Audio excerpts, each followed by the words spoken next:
तो स्वागत है आपके अपने चैनल में नॉलेज बियॉन्ड बुक्स। तो आज का टॉपिक है हमारा ईवीज। ईवीज क्या है, आज का उसका ट्रेंड क्या है, क्या वो गवर्नमेंट के हिसाब से सही है गलत है, क्या वो एनवायरनमेंट के हिसाब से सही है या गलत है, क्या वो हमारे लिए सही है या गलत है, वो क्या है वो सब आज हम समझेंगे। देखो, ईवी का फुल फॉर्म होता है इलेक्ट्रिक व्हीकल्स। आजकल आपने बहुत इसका ट्रेंड देखा होगा। इलेक्ट्रिक व्हीकल्स सिंपली वो होते हैं जिनका इंजन इलेक्ट्रिसिटी पे टोटली काम करता है, 100% उसी पे काम करता है, उसी को यूज़ करके वो पूरा व्हीकल चलता है। और दूसरी तरफ हमारे आईसी इंजन, जो कि आप नॉर्मली अपनी गाड़ी देखते हो, वही आपकी आईसी इंजन वाली गाड़ी होती है। और कुछ कुछ होती है हाइब्रिड, जो कि तो गैस, सीएनजी, पेट्रोल, डीजल और साथ ही साथ इलेक्ट्रिसिटी से भी चलती है। तो पहले तो हम अपने पर्सपेक्टिव से देखेंगे क्या वो हमारे लिए बेनिफिशियल है या नहीं, बाद में उस सरकार के देखेंगे। तो आज हम उसके एडवांटेजेस और डिसएडवांटेजेस देखेंगे और साथ ही देखेंगे कंपेयर करके आईसी इंजन वाली गाड़ियों से। शुरू करते हैं। पहला तो ये एनवायरनमेंट फ्रेंडली होती है, और वहीं पे हम आईसी इंजन देखें तो फिर वो एनवायरनमेंट फ्रेंडली नहीं होते जब वो ऑपरेट होते हैं। जब दोनों व्हीकल्स बनते हैं तो बनते टाइम उनमें ज़रूर पॉल्यूशन होता होगा, मगर जब हम उससे काम लेते हैं तब इतना पॉल्यूशन नहीं होता। अगर कंपैरिजन करा जाए, जितना आईसी इंजन पॉल्यूशन प्रोड्यूस करता है उसका सिर्फ 17 से 30% इलेक्ट्रिक इंजन करता है। एक और चीज़ देखी जाए तो नॉइज़ पॉल्यूशन भी नहीं करता। इसके अगले एडवांटेज पे आए तो इसके बहुत ही मिनिमम पार्ट्स होते हैं जो कि तो काम करते हैं, जैसे टायर, सॉफ्टवेयर और एक मोटर। तो इसकी जो मेंटेनेंस है वो आपको बहुत लो पड़ेगी। मगर वहीं पे अगर आप आईसी इंजन के व्हीकल्स देखेंगे तो आपको वहाँ पे ज़्यादा मेंटेनेंस देनी पड़ेगी, क्योंकि वहाँ पे ज़्यादा मूविंग पार्ट्स है। इसका अगला बेनिफिट, इसके जो एक्सेलरेशन है वो नॉर्मल पेट्रोल और डीजल की जो गाड़ियाँ होती हैं उनसे ज़्यादा है। अगला बेनिफिट ये कि गवर्नमेंट इसको अच्छे से प्रमोट करना चाहती है, इसीलिए अगर आप इसको पर्सनल लोन पे लेंगे तो आपको ज़्यादा से ज़्यादा टैक्स बेनिफिट्स मिलेंगे। क्या अगला बेनिफिट कि आपको टोल प्लाजा पे कोई पैसे नहीं देने पड़ेंगे, आप जाएंगे और तुरंत चले जाएंगे अगर आपने ये प्रूफ कर दिया है कि आपके पास जो व्हीकल है वो इलेक्ट्रिक इंजन पे चलता है। और इसका अगला बेनिफिट, जो कि तो मेरे और आप जैसे लोगों को बहुत पसंद आएगा, जिनको गाड़ियाँ चलानी नहीं आती, क्योंकि इसका जो है कंट्रोल्स बिल्कुल सिंपल है। इसको आप 1-2 घंटे में बिल्कुल एक्सपर्ट बन सकते हैं अगर आप नॉर्मल इलेक्ट्रिक व्हीकल लेंगे तो।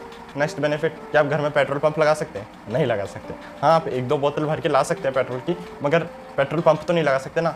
मगर वहीं पर आप इलेक्ट्रिसिटी के लिए अपना चार्जर जरूर इंस्टॉल करा सकते हो। लेवल 1 का करा सकते हो, मगर लेवल 2 के लिए आपको 4-5 लाख देने पड़ सकते हैं। उसका अगला बेनिफिट, ज़्यादातर लोग ये परेशान होते हैं जब हम गाड़ी खरीदेंगे तो उसके लिए रजिस्ट्रेशन फी देनी पड़ेगी। वहीं पर आपको इलेक्ट्रिक व्हीकल्स के लिए नहीं देनी पड़ेगी। क्यों? क्योंकि गवर्नमेंट इसे प्रमोट करना चाहती है। अगर आप वहीं पर आईसी इंजन की कोई कार खरीदते हैं या बाइक खरीदते हैं तो आपको वहाँ पर रजिस्ट्रेशन फी देनी पड़ेगी, टोल प्लाजा भी देना पड़ेगा, क्योंकि गवर्नमेंट चाहती है कि आईसी इंजन वाली गाड़ियाँ कम से कम यूज़ हो, ताकि जो हमारे नॉन रिन्यूएबल रिसोर्सेज है वो खत्म ना हो जाए। और इसका अगला एडवांटेज, अगर आप इसको सेकेंड हैंड बेचने जाएंगे तो ये बहुत ही अच्छी खासी कीमत में बिक जाएगी। अगर आप आईसी इंजन वाली गाड़ियाँ देखें तो आपको उसकी पहले से डिमांड और सप्लाई दोनों देखने को मिल जाएगी।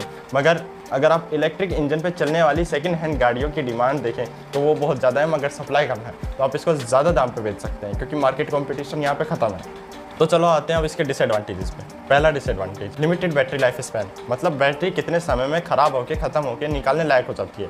तो इसको आप चार्ज करेंगे, फिर डिस्क करेंगे, चार्ज करेंगे, फिर डिस्क करेंगे, तो एवरेज जो इलेक्ट्रिक व्हीकल्स की बैटरी का जो कैपेसिटी होता है वो 1 से 2 लाख माइल्स होता है। उसके बाद इस बैटरी को आपको हटाना पड़ेगा, और बैटरी वो होती है जिस पर ज़्यादा आपका खर्चा लगता है। अगर आप बैटरी को रिप्लेस कराएंगे तो आपको भारी भरकम खर्चा लगेगा। वहीं पर आप आईसी इंजन पर टंकी मिलेगी जिसको आप सालों साल यूज़ करो। इसका अगला डिसएडवांटेज क्या कि बैटरी की इतनी रेंज नहीं है कि आपको 1000 किलोमीटर यूँ ही ले जाए। उसके लिए आपको पॉइंट टू पॉइंट चार्ज करना पड़ेगा, 250-300 किलोमीटर तो पक्का ही आपको चार्ज करना पड़ेगा।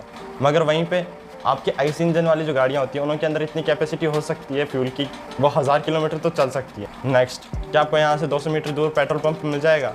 200 या 250 या लास्ट आधे किलोमीटर में तो मिल जाएगा। मगर अगर आप चार्जिंग पॉइंट्स ढूंढेंगे इलेक्ट्रिक व्हीकल्स के लिए तो आपको बहुत दूर दूर तक नहीं मिलेंगे। आपको पहले देखना पड़ेगा कहीं पे भी जाने से पहले कि मेरा अगला चार्जिंग पॉइंट कौन सा है, ताकि आपको कोई भी अनसर्टिनिटी फेस ना करनी पड़े। अब नई आई है, इसीलिए चार्जिंग इंफ्रास्ट्रक्चर तो इतना अच्छा नहीं है। पूरे इंडिया में 1602 चार्जिंग पॉइंट्स है, जो कि तो 211 सिटीज़ में है। अभी आपका फ़ोन डिस हो रहा है, हाँ हो सकता है, क्या पता आपका फ़ोन डिस हो रहा हो, देखो ऊपर, मगर आप उसे चार्ज नहीं लगाओगे, पहले वीडियो देखोगे। क्यों? क्योंकि चार्ज होने में बहुत टाइम लगेगा। वैसे ही आपके इलेक्ट्रिक व्हीकल्स जो होते हैं अगर नॉर्मल चार्ज चल रहे हैं तो वो पूरी रात भर चार्ज होंगे और तब जाके 0 से 100% होंगे। मगर अगर आप फास्ट चार्जर लोगे तब जाके वो आधे घंटे में होंगे। मगर उसे इंस्टॉल करवाने के लिए या उस तक पहुंचने के लिए आपको बहुत ज़्यादा अच्छा इंफ्रास्ट्रक्चर या पैसा चाहिए। और जैसे कि तो मैंने तुम्हें कहा था इसका एक्सेलरेशन तो बहुत अच्छा है, मगर इसका टॉप स्पीड्स अच्छी नहीं। तो आईसी इंजन पर चलने वाली गाड़ियाँ ज़्यादातर बहुत अच्छी चलती है टॉप स्पीड्स पे देखा जाए, इसीलिए इलेक्ट्रिक व्हीकल्स को ज़्यादातर हाईवे पे नहीं चलाया जाता है, क्योंकि उनकी टॉप स्पीड बहुत ही कम होती है। इसका अगला डिसएडवांटेज कि आपको बहुत ही ज़्यादा महंगी पड़ेगी अगर आप इसे खरीदने जाएंगे। अगर आप एक आईसी इंजन की गाड़ी को छोड़ के बिल्कुल सेम सेगमेंट की, बिल्कुल सेम साइज़ की, बिल्कुल सेम क्वालिटीज़ की अगर आप इलेक्ट्रिक इंजन पे चलने वाली गाड़ी को खरीदेंगे तो आपका ज़्यादा पैसा लग जाएगा। क्यों? क्योंकि ये नई नई ट्रेंड में आई है, कुछ समय रुको ये भी सस्ती हो जाएगी। इसका अगला डिसएडवांटेज जो कि तो ज़्यादातर लोगों ने बताया है, पर मैं आपको ज़्यादा अच्छे से बताऊँगा। जब ये गाड़ियाँ बनती हैं तो ये एनवायरनमेंट को पॉल्यूट करती है। फिर हमारे इंडिया की बात करें तो, क्योंकि मैं इंडिया की ही बात कर रहा हूँ टोटली, और किसी देश के बारे में नहीं कह रहा हूँ। इंडिया में ज़्यादातर जो इलेक्ट्रिसिटी है वो फॉसिल फ्यूल्स को जला के बनती है। फॉसिल फ्यूल्स मतलब जैसे कोल, पेट्रोलियम, जो कि तो आपके आईसी इंजन में एज अ फ्यूल यूज़ होते हैं।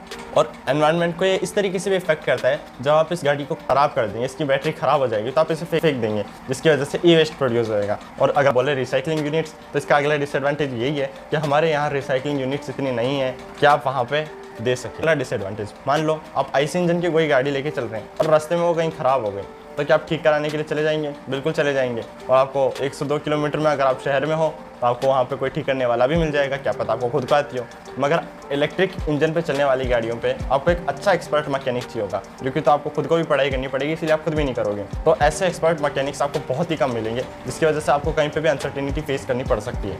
और इसका अगला डिसएडवांटेज है वो हमारे नज़रिए से नहीं है, मगर पूरे देश, पूरी दुनिया की नज़र में है। जो ज़्यादातर इलेक्ट्रिक व्हीकल्स का जो प्रोडक्शन होता है वो चाइना में होता है। इसी वजह से क्या पता अगर इलेक्ट्रिक व्हीकल्स का ट्रेंड आ जाए तो वहीं पे चाइना बहुत बड़ी पावर बन जाएगा, जिसको कि तो हम डोमिनेट नहीं कर पाएंगे। अब देखा जाए गवर्नमेंट के नज़रिए से, तो गवर्नमेंट ने इसे बार बार प्रमोट करा है, बार बार प्रमोट करने की कोशिश करी है, मगर गवर्नमेंट अभी तक इसे पूरा प्रमोट नहीं कर पाई है, क्योंकि सब अपना ही सोचते हैं। हमारे पूरी जनता अपने बारे में सोच गई तो इसे करेगी। अगर गवर्नमेंट इस चीज़ में सक्षम है कि हमें भी इस चीज़ के लिए मना दे कि ये गाड़ियाँ खरीदना, इलेक्ट्रिक व्हीकल्स खरीदना आपके लिए बहुत सही रहेगा, तब जाके तो पूरी जनता इसे। चलो मैं तुम्हें बताता हूँ गवर्नमेंट के उठाए गए कुछ स्टेप्स जो कि तो तुम्हें जानने जरूरी। जैसे नेशनल इलेक्ट्रिक मोबिलिटी मिशन 2013 में बना था, और इसका गोल ये था कि 2020 में 100% सिर्फ इलेक्ट्रिक व्हीकल्स का काम होएगा, मैन्युफैक्चरिंग होएगा और उसी का यूज़ होगा। मगर ऐसा नहीं होगा। अगर अब 2030 की ठानी गई है, अब देखते हैं क्या होता है। हाँ, जानते हैं कि गोल पूरा नहीं हुआ है, मगर हो जाएगा, मेहनत करेंगे तो सब होगा। नेक्स्ट स्टेप जो इंडियन गवर्नमेंट की तरफ से उठाया गया है, fast adoption of electric and hybrid vehicles in India, जो कि तो 2015 में लिया गया था। उसके अंदर हाइब्रिड इंजन और इलेक्ट्रिक इंजन पर काम करने वाली गाड़ियों को भारी से भारी मात्रा पर प्रमोट करा गया।